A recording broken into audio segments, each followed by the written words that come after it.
Animal Farm by George Orwell. Chapter 6. All that year, the animals worked like slaves, but they were happy in their work. They grudged no effort or sacrifice, well aware that everything that they did was for the benefit of themselves and those of their kind who would come after them, and not for a pack of idle, thieving human beings. Throughout the spring and summer, they worked a 64-week, and in August, Napoleon announced that there would be work on Sunday afternoons as well. This work was strictly voluntary, but any animal who absented himself from it would have his rations reduced by half. Even so, it was found necessary to leave certain tasks undone.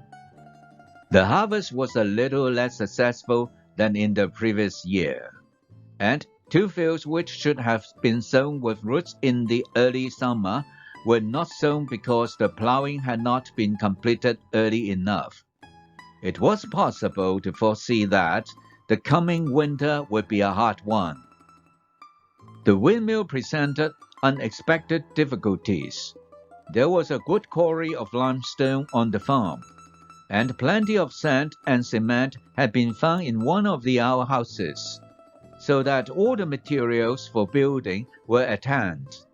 But the problem the animal could not at first solve was how to break up the stone into pieces of suitable size. There seemed no way of doing it except with picks and crowbars, which no animal could use, because no animal could stand on his hind legs. Only after weeks of vain effort did the right idea occur to somebody, namely, to utilize the force of gravity. Huge boulders, far too big to be used as they were lying all over the bed of the quarry. The animals lashed the ropes round these, and then altogether, cows, horses, sheep, any animal that could lay hold of the rope. Even the pigs sometimes joined in at critical moments. They dragged them with desperate slowness up the slope to the top of the quarry, where they were toppled over the edge to shatter to pieces below. Transporting the stone when it was once broken was comparatively simple. The horses carried it off in cartloads. The sheep dragged single blocks. Even Muriel and Benjamin yoked themselves into an old governor's cart and did their share. By late summer, a sufficient store of stone had accumulated, and then the building began, under the superintendence of the pigs. But it was a slow, laborious process. Frequently, it took a whole day of exhausting effort to drag a single boulder to the top of the quarry. And sometimes, when it was pushed over the edge, it failed to break. Nothing could have been achieved without Boxer, whose strength seemed equal to that of all the rest of the animals put together. When the boulder began to slip, and the animals cried out in despair at finding themselves dragged down the hill, it was always Boxer who strained himself against the rope and brought the boulder to a stop. To see him toiling up the slope inch by inch, his breath coming fast, the tips of his hoof clawing at the ground, and his great size matted with sweat, filled everyone with admiration. Clover warned him sometimes to be careful not to overstrain himself, but Boxer would never listen to her. His 2 slogans, "I will work harder," and "Napoleon is always right," seems to him a sufficient answer to all problems. He had made arrangements with the cockerel to call him 3/4 of an hour earlier in the mornings instead of half an hour. And in his spare moments, of which there were not many nowadays, he would go alone to the quarry, collect a load of broken stone, and drag it down to the side of the windmill unassisted. The animals were not badly off throughout that summer. In spite of the hardness of their work, if they had no more food than they had had in Jones' days, at least they did not have less. The advantage of only having to feed themselves and not having to support 5 extravagant human beings as well was so great that it would have taken a lot of failures to outweigh it. And in many ways, the animal method of doing things was more efficient and saved labor. Such jobs as weeding, for instance, could be done with a thoroughness impossible to human beings. And again, since no animal now stole, it was unnecessary to fence off pasture from arable land, which saved a lot of labor on the upkeep of the hedges and gates. Nevertheless, as the summer wore on, various unforeseen shortages began to make themselves felt.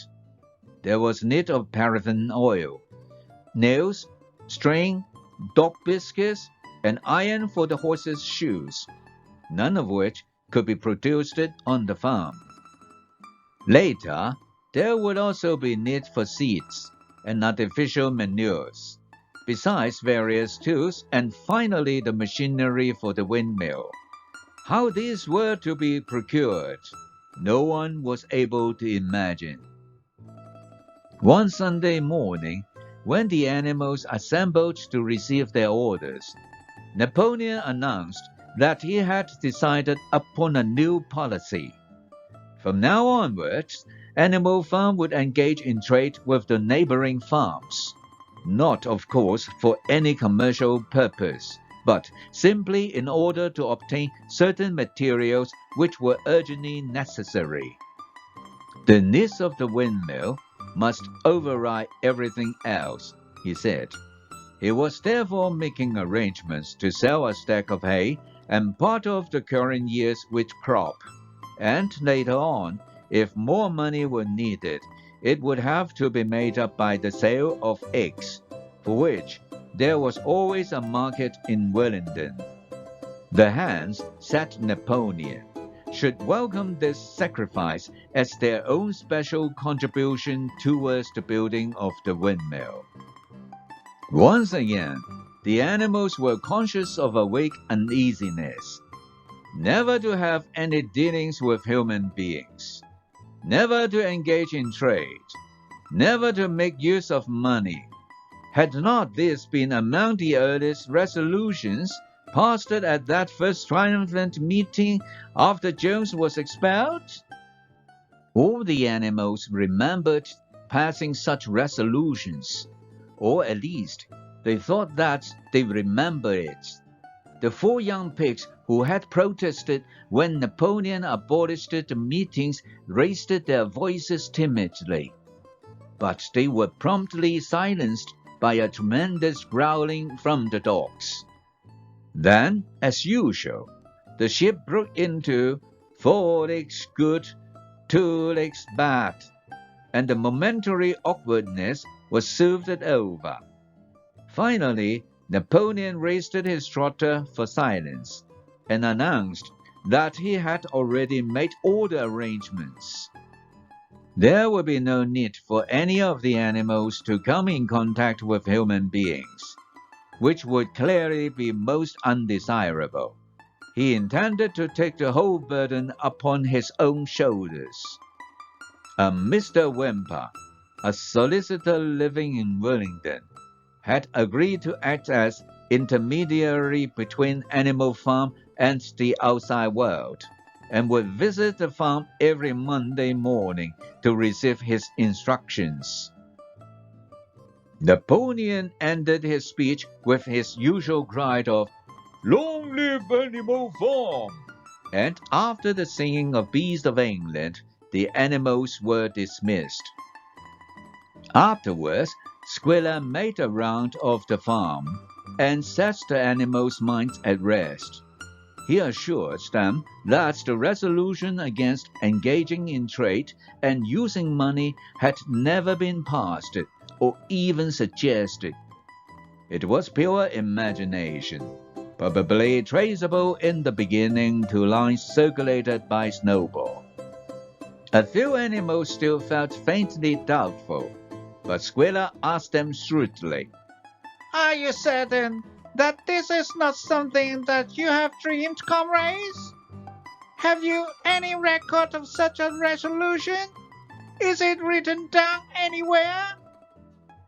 And since it was certainly true that nothing of the kind existed in writing, the animals were satisfied that they had been mistaken.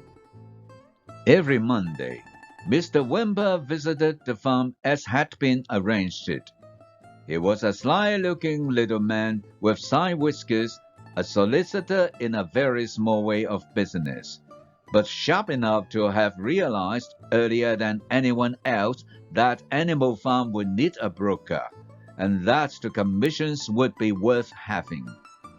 The animals watched his coming and going with a kind of dread and avoided him as much as possible.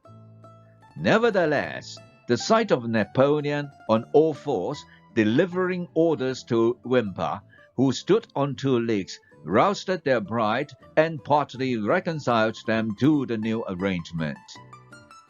Their relationship with the human race were now not quite the same as they had been before.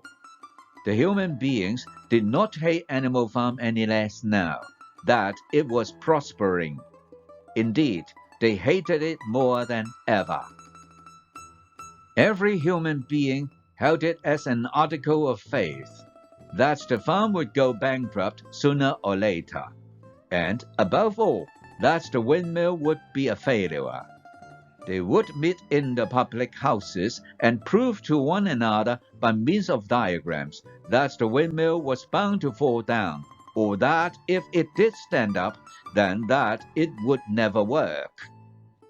And yet, against their will, they had developed a certain respect for the efficiency with which the animals were managing their own affairs. One symptom of this was that they had begun to call Animal Farm by its proper name, and ceased to pretend that it was called the Manor Farm. They had also dropped their championship of Jones, who had given up hope of getting his farm back, and gone to live in another part of the country. Except through Wimper, there was as yet no contact between Animal Farm and the outside world. But there were constant rumors that Napoleon was about to enter into a definite business agreement either with Mr. Pilkington of Foxwood or with Mr. Frederick of Pinchfield. But never, it was noticed, with both simultaneously. It was about this time that the pigs suddenly moved into the farmhouse and took up their residence there. Again, the animal seems to remember that a resolution against this had been passed in the early days.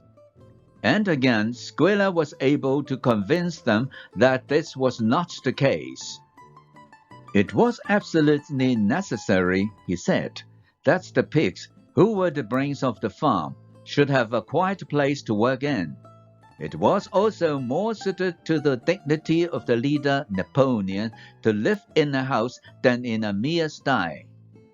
Nevertheless, some of the animals were disturbed when they heard that the pigs not only took their meals in the kitchen and used the drawing room as a recreation room, but also slept in the beds. Boxer passed it off as usual with, "Napoleon is always right." But Clover, who thought she remembered a definite ruling against beds, went to the end of the barn and tried to puzzle out the 7 commandments, which were inscribed there. Finding herself unable to read more than individual letters, she fetched Muriel. "Muriel," she said, "read me the 4th commandment. Does it not say something about never sleeping in a bed?" With some difficulty, Muriel spelled it out. "It says, 'No animal shall sleep in a bed with sheets,'" she announced it finally. Curiously enough, Clover had not remembered that the fourth commandment mentioned sheets, but as it was there on the wall, it must have done so. And Squilla, who happened to be passing at this moment, attended by 2 or 3 dogs, was able to put the whole matter in its proper perspective. You have heard then, comrades, he said, that we pigs now sleep in the beds of the farmhouse. And why not? You did not suppose, surely, that there was ever a ruling against beds. A bed merely means a place to sleep in. A pile of straw in a stool is a bed, properly regarded. The rule was against sheets, which are a human invention. We have removed the sheets from the farmhouse beds and sleep between blankets. And very comfortable beds they are too, but not more comfortable than we need. I can tell you, comrades, with all the brain work we have to do nowadays. You would not rob us of our repose, would you, comrades? You would not have us too tired to carry out our duties. Surely none of you wishes to see Jim's back. The animals reassured him on this point immediately, and no more was said about the pigs sleeping in the farmhouse beds. And when, some days afterwards, it was announced that from now onward the pigs would get up an hour later in the mornings than the other animals, no complaint was made about that either. By the autumn, the animals were tired but happy. They had had a hot year, and after the sale of part of the hay and corn, the stores of food for the winter were none too plentiful. But the windmill compensated for everything. It was almost half-built now. After the harvest, there was a stretch of clear, dry weather, and the animals toiled harder than ever, thinking it well worth while to plod to and fro all day with blocks of stone, if by doing so they could raise the walls another foot. Boxer would even come out at night and work for an hour or 2 on his own by the light of the harvest moon. In their spare moments, the animals would walk round and round the half-finished mill, admiring the strength and perpendicularity of its walls, and marveling that they should ever have been able to build anything so imposing. Only old Benjamin refused to grow enthusiastic about the windmill, though as usual he would utter nothing beyond the cryptic remark that donkeys live a long time. November came, with raging southwest winds. Building had to stop, because it was now too wet to mix the cement. Finally, there came a night when the gale was so violent that the farm buildings rocked on their foundations, and several tiles were blown off the roof of the barn. The hens woke up squawking with terror, because they had all dreamed simultaneously of hearing a gun go off in the distance. In the morning, the animals came out of their stores to find that the flagstaff had been blown down, and an elm tree at the foot of the orchard had been plucked up like a radish. They had just noticed this when a cry of despair broke from every animal's throat. A terrible sight had met their eyes. The windmill was in ruins. With one accord, they dashed down to the spot. Napoleon, who seldom moved out of a walk, raised it ahead of them all. Yes, there it lay, the fruit of all their struggles, leveled to its foundations. The stones they had broken and carried so laboriously scattered all around. Unable at first to speak, they stood gazing mournfully at the litter of fallen stone. Napoleon paced to and fro in silence, occasionally snuffing at the ground. His tail had grown rigid and twisted sharply from side to side, a sign in him of intense mental activity. Suddenly, he halted as though his mind were made up. "Comrades," he said quietly, "do you know who is responsible for this? Do you know the enemy who has come in the night and overthrown our windmill? Snowball!" He suddenly roared in a voice of thunder. "Snowball has done this thing in sheer malignity, thinking to set back our plans and avenge himself for his shameful expulsion. This traitor has crept here under cover of night and destroyed our work of nearly a year. Comrades, here and now, I pronounce the death sentence upon Snowball. Animal hero, second class, and half a bushel of apples to any animal who brings him to justice. A full bushel to anyone who captures him alive." The animals were shocked beyond measure to learn that even Snowball could be guilty of such an action. There was a cry of indignation, and everyone began thinking out ways of catching Snowball if he should ever come back.